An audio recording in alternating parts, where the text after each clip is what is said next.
Good day. What's up, everybody? As you can see, my lights came in. Nothing on the box. So, more than likely, China brand.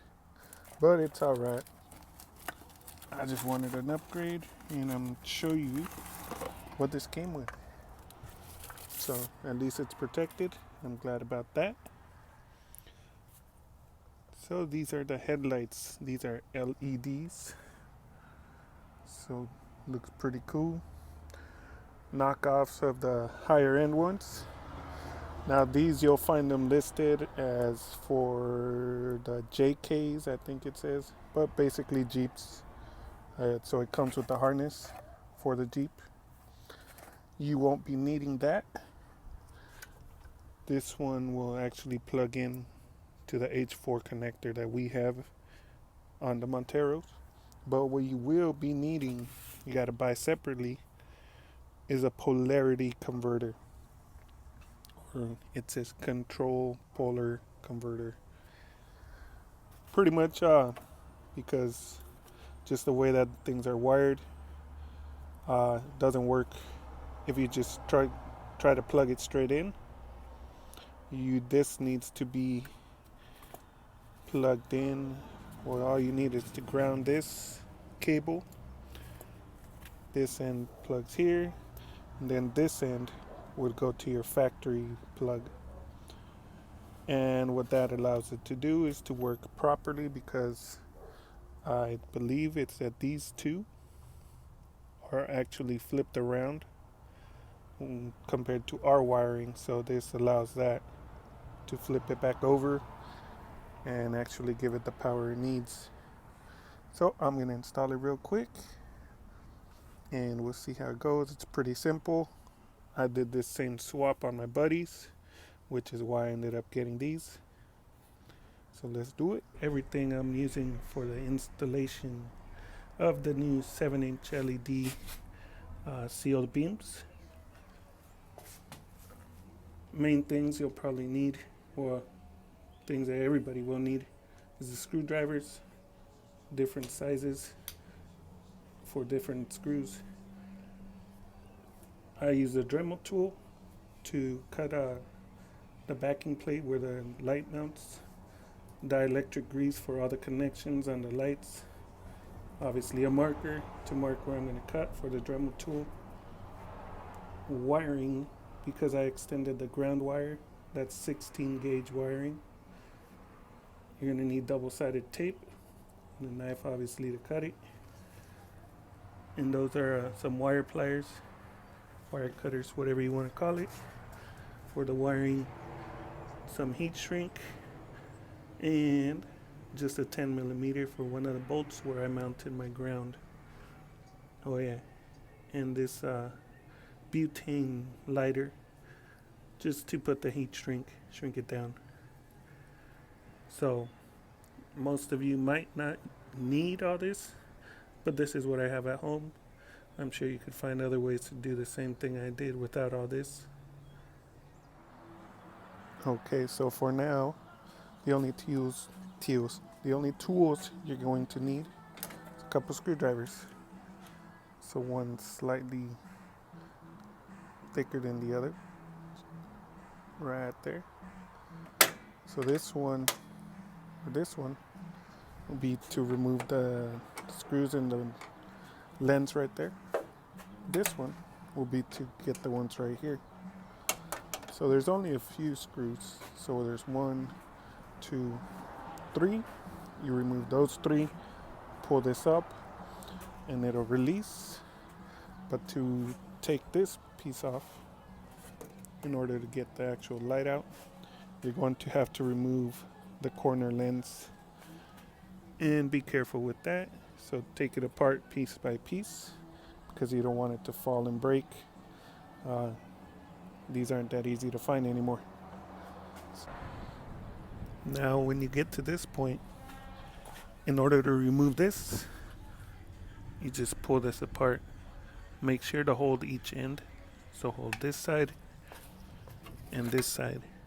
It's pretty tight in there, and you do not want to rip any of those wires. Now from here, you're just going to remove those 2 screws, and that should allow everything, or this whole plastic piece, to come off. And once you're at this point, you're only going to have to remove 2 screws, which are the adjusters. So this one and this one.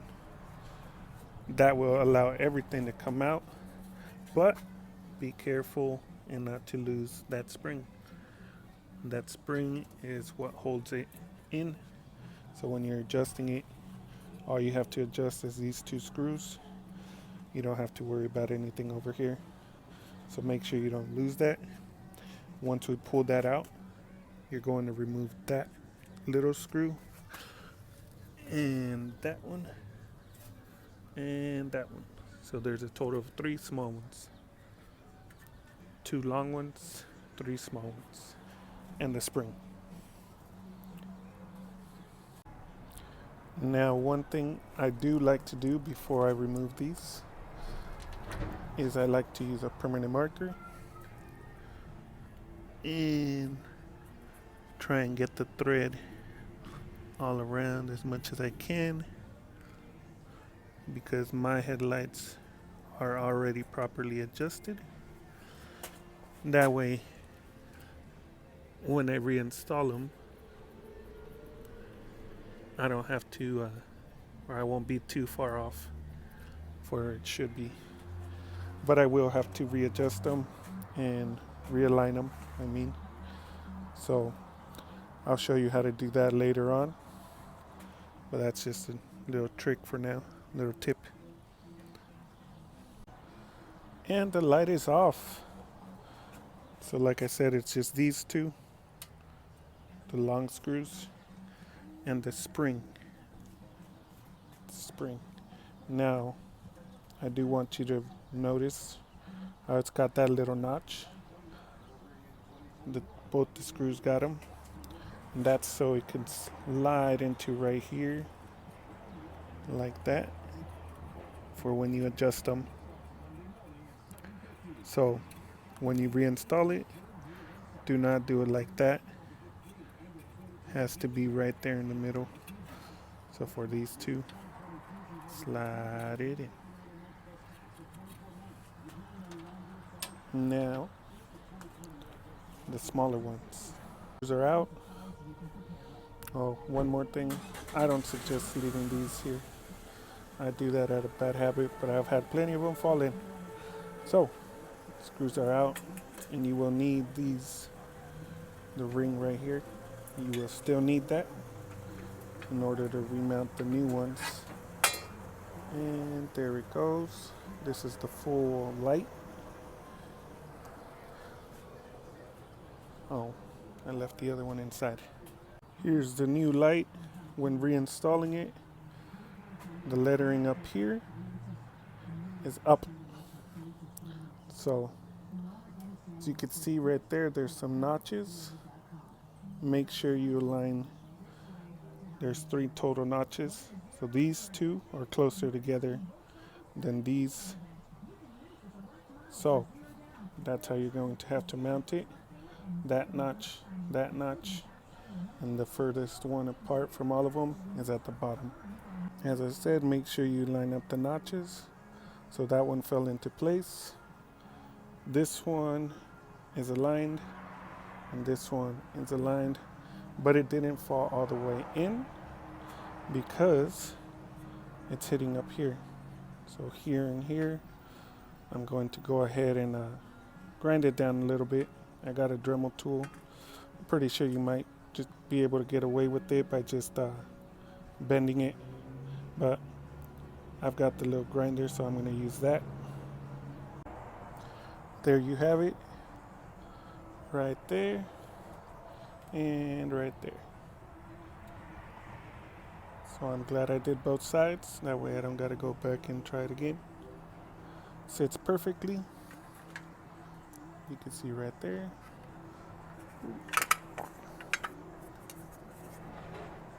Right there. And down there. It's seated perfectly. Now I'm just going to put the ring back on, throw the little screws in there. Got the ring back on. It's all one piece again. It's pretty much ready to mount, but I did find an issue with using these. Where this is going to plug. What I'm going to do is I'm going to put double-sided tape back there, stick it on right there for now. But the grounding wire, this one, doesn't really reach anywhere convenient. So what I'm going to do is to cut it and extend it. Now for this opposite side, there is a ground already right there. So that should be fine. You shouldn't have to cut it. But we'll try it again. We'll try it out. And I'll let you guys know what I had to do. But that's why I wanted to do this side first, because it's the one that seemed a little more complicated. There you have it. New LED projector in there. Or the headlight, I mean, not just the projector. Factory one versus LED. Factory LED. It's noise. So this is why I wired it right there. I already knew it wasn't going to get pinched or anything. If you do the same thing, just make sure you don't pinch it. She looks good. Wiring's right there. I try to keep this as far away from the heat as possible. Obviously the heat's going to be right there. Headers. So now just throw this back on.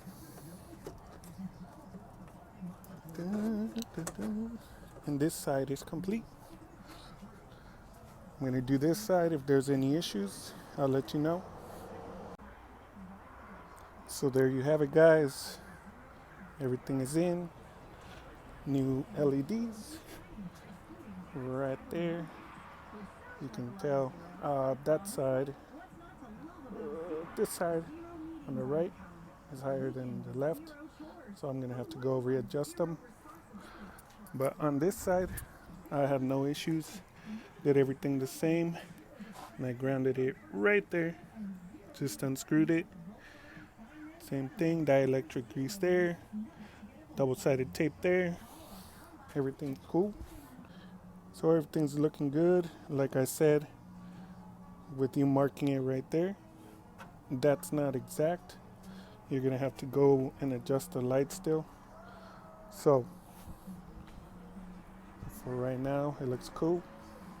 I'll drive it around later, put some video up. Hopefully it's a lot brighter. My buddy's real happy with the ones we did on his Suzuki Samurai. Those are also cool trucks, but yeah, there it is. Everything pulled off to the side. Make sure nothing's hanging.